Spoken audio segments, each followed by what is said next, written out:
இன்னைக்கு நம்ம வீட்டுக்கு பின்னாடி இருக்கிற தோட்டத்தில் ஒரு குட்டி காய்கறி அறுவடை தாங்க பார்க்க போகிறோம். சக்கரை பூசணிக்காய் இது நல்லா சின்னதாக கச்சிதமாக இருக்கும்.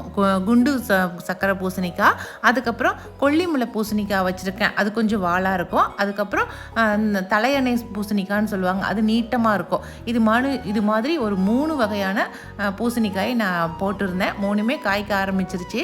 சரி, அதுங்களை எல்லாத்தையும் அறுவடை பண்ணிடலாம் அப்படின்ட்டு தான் இன்றைக்கி அந்த அறுவடை தான் மெயினாக செஞ்சிட்டு இருந்தேன். ஏன்னா எல்லார் வீடுங்களுக்கும் நாங்கள் பூசணிக்காயும் பச்சை அவரைக்கொட்டையும், எங்கள் ஊர் பக்கம் நிறைய அவரைக்கொட்டை பயிரிடுவாங்க, அந்த அவரைக்கொட்டையும் தான் அவங்க கொடுப்போம். ஆனால் இதில் என்ன ஒரு அதிசயம் அப்படின்னாக்கா, அப்பப்போ இயற்கை நமக்கு ஏதாவது ஒரு அதிசயத்தை கொடுத்துக்கிட்டே இருக்கும். அப்படி தாங்க என்னோட தோட்டத்தில் நான் எதிரே பார்க்கல. இந்த விதை போட்ட ஞாபகமே எனக்கு கொஞ்சம் கூட இல்லை. அப்படி இருக்கும்போது திடீர்னு போய் அந்த பொண்ணு காய் பறிக்க போனால் அந்த காயை தூக்கவே முடியல.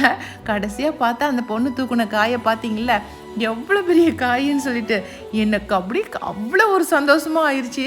ஐயோ, இவ்வளோ பெரிய காயை நான் மரபு திருவிழாவில் தான் பார்த்தேன்.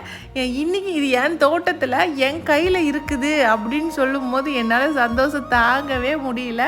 இது எல்லாரும் அனுபவிச்சா மட்டும்தான் இந்த சந்தோஷம் தெரியும். இந்த பூசணிக்காயோடைய பேர் என்னன்னு தெரிஞ்சால் கட்டாயமாக கமெண்ட்ஸில் சொல்லுங்கள். நான் பறிச்சிட்டு வந்த ரகங்களை உங்ககிட்ட காட்டுறேன், நீங்களே பாருங்கள். இதுதான் பெரிய சைஸ் பூசணிக்காய், அதுக்கப்புறம் உருண்டை சைஸ் பூசணிக்காய், வால் பூசணிக்காய், இந்த மாதிரி விதவிதமாக ஒரு 3-4 வகையான பூசணிக்காய் இருக்குது. இதுலேயே இன்னும் ஏகப்பட்ட வெரைட்டி இருக்குதுங்க. எங்கிட்ட இருக்கிறது இந்த வெரைட்டி மட்டும்தான்.